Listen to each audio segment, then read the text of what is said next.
Breaking news చూస్తున్నాం. Nayeem case దర్యాప్తుపై నివేదికను రేపు హైకోర్టుకు సమర్పించనున్నారు సిట్ అధికారులు.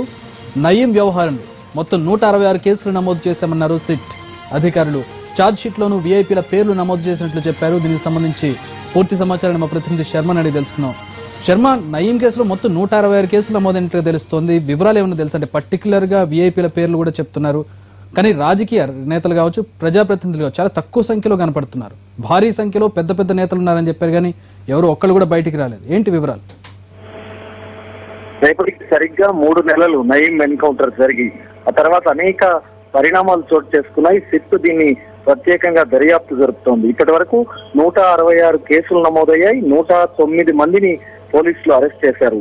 అయితే 18 పోలీస్ స్టేషన్లలో విడతల వారీగా ఈ కేసులకు సంబంధించి విచారణ జరుగుతోంది. సిట్ 413 మందిని ఇప్పటి వరకు సాక్షులుగా విచారించింది. ఇవాళ కూడా రిటైర్డ్ డిఎస్పీ రవీందర్ రెడ్డిని నార్సింగ్ పోలీస్ స్టేషన్ లో విచారించింది. అంతకుముందు ఆర్ కృష్ణయ్య ఎమ్మెల్యేగా ఉన్నటువంటి ఆర్ కృష్ణయ్యను కూడా సిట్ అధికారులు విచారించారు. అయితే నయీంతో సంబంధాలు ఉన్న వాళ్ళందరినీ కూడా ఒక్కొక్కరిగా విచారిస్తున్నారు. వీరికి సంబంధించి ఇప్పటి వరకు మాత్రమే 160 సిఆర్పిసి కింద విచారిస్తూ ఉన్నారు.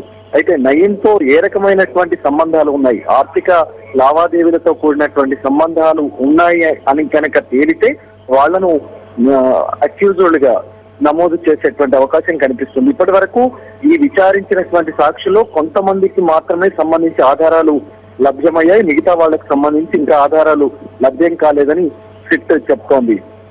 మరోవైపు రేపు దీనికి సంబంధించి ఒకవేళ విచారణ జరిగితే కనుక హైకోర్టులో దర్యాప్తు నివేదికను సిట్ సమర్పించబోతోంది. గతంలో సిపిఐ నేత నారాయణ దీన్ని సిబిఐకి అప్పగించాలి కేసునంటూ ఆయన దాఖలు చేసినటువంటి పిటిషన్ పైన రేపు మరి సిట్ దర్యాప్తు నివేదికను సమర్పించబోతోంది. అందులో ఏ అంశాలు ఉండబోతున్నాయన్నది ఆసక్తికరంగా మారింది. మరోవైపు 3 నెలలు గడిచి దాటి రేపు అయితే 3 నెలలు మరి దాటితే కనుక 90 రోజులు దాటితే మరి ఎవరైతే అరెస్ట్ అయిన వాళ్ళందరూ ఉన్నారో ఛార్జ్ షీట్ దాఖలు చేయకపోతే వాళ్ళు బెయిల్ కు అర్హులు కాబట్టి ఈ లోపు ఛార్జ్ షీట్ దాఖలు చేసేటువంటి అవకాశాలు కూడా కనిపిస్తున్నాయి. ఇప్పటి వరకు 18 పోలీస్ స్టేషన్లలో అనేక కేసులు నమోదై ఉన్నాయి కాబట్టి ఆయా పోలీస్ స్టేషన్ల పరిధికి వచ్చేటువంటి కోర్టులో వీటిని ఈ ఛార్జ్ షీట్ దాఖలు చేసేటువంటి అవకాశం కనిపిస్తుంది. ఛార్జ్ షీట్లలో కూడా ముఖ్యమైనటువంటి పేర్లు ఎవరైతే పోలీస్ అధికారులు కావచ్చు, రాజకీయ నాయకులకు సంబంధించినటువంటి పేర్లు ఏవైతే నయీంతో సంబంధాలు ఉన్నాయో, అంటగాగిన నేతలు ఎవరైతే ఉన్నారో వాళ్ళ పేర్లు కూడా ఛార్జ్ షీట్ లో ప్రస్తావించేటువంటి అవకాశం కూడా మనకు కనిపిస్తుంది. పేర్లు ఏమైనా రివీల్ అయ్యే అవకాశం ఉందా శర్మ రేపు?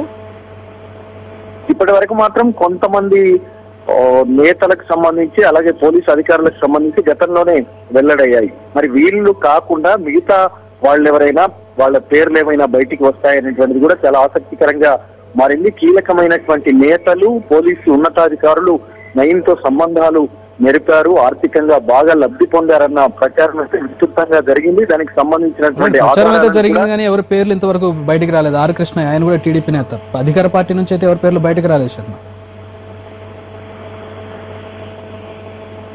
Thanks for the updates. వేచి చూద్దాం రేపు ఎవరి పేర్లైనా బయటకు వస్తాయేమో. ఏఐపీల పేర్లు నమోదు చేసామని చెప్తున్నారు.